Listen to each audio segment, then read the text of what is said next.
7th centuries were known as the Age of Reason. During this time, people looked to two things to help them understand the universe: ancient philosophers and church tradition.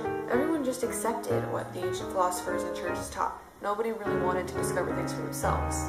There were, however, a few people who wanted to discover things for themselves and not just accept the old teachings. Magnetic compasses, mechanical clocks, and lenses all came from medieval scientists who did experiments on their own and ended up developing these new technologies. So the Renaissance made men want to learn new things, and the Reformation reassured them that the Bible was a trustworthy resource for their understanding. People soon realized that they couldn't trust everything that the ancient philosophers said and everything that the Roman Church taught. They wanted to seek out the laws of nature for themselves. And there'd be some scientists who thought that the Bible and science could not go together. But most scientists actually thought that Scripture and science actually could go together, and that science glorified God. So now let's talk about the scientific method. The scientific method helped men answer questions that they had about the world. So let's go through those steps right now. Now. Cut to the footage.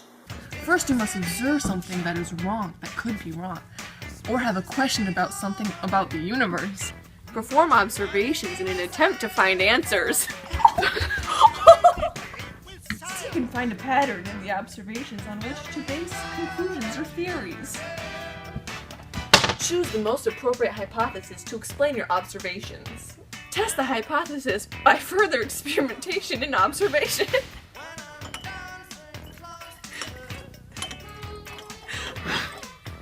Come on! Who are you who are so wise in the ways of science? The scientific method helped out the scientists tremendously. Now they could figure out how things happened, but they still could not use the scientific method to see why things happen. But man is man, and men make mistakes and come to wrong conclusions sometimes. But during this time, the scientific knowledge kept expanding. So these scientific facts that they once had were often later proved wrong. Well, then new technology started coming out, like the telescope. It allowed astronomers to study the movement of the planets and stars. And things like the microscope, which allowed men to see tiny little things like bacteria that are not visible to the naked eye. And then there were other little things, well, they're not really that little, but other things that came out, like the thermometer and the barometer, and just lots of other new technologies that helped men gain more accurate data. Mathematics became the language for science. Calculus, analytical geometry, logarithms, and the slide rule, all that fun stuff. Let's talk a little bit about astronomy. Astronomy is the study of celestial bodies. So before all this scientific revolution stuff, Ptolemy thought that the Earth was the center of the universe, which is called the geocentric theory. Many years later, a Polish astronomer named Copernicus actually disagreed with him, and he thought that the sun was the center. So he did lots of scientific research and stuff like that, and came to the conclusion that the Earth and the planets actually orbited around the sun, and he called that the heliocentric theory. Now, the church did not like his new theory because they liked tradition and they wanted to believe the ancient philosophers, and so they did not like Copernicus's new theory. And so everyone who accepted his theory, the heliocentric theory, they were at risk of being persecuted by the Roman Church. So Johannes Kepler actually agreed with Copernicus. He didn't care about being persecuted by the church or anything, except he thought that actually the Earth and the planets didn't orbit around the sun in a circle like he said. Johannes Kepler thought that it orbited in like an oval shape, like elliptical shape. Now for a little thing on comets. Comets were always feared by people in ancient times. They were always really superstitious about them.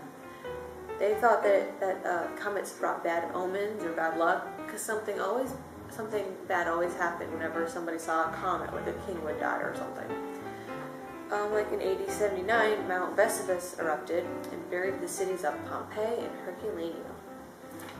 In 1682, a man named Edmund Halley, he observed a comet that was actually the same comet that had been observed in 1066. And so he calculated that this comet kept recurring about every 75 years. And he was actually right.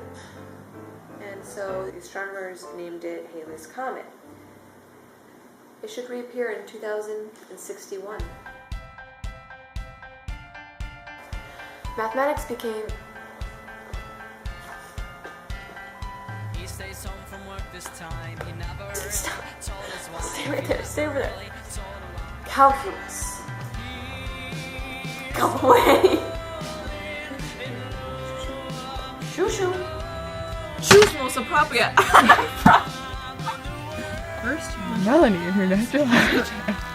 Come on, kids, let's do some science. Come on.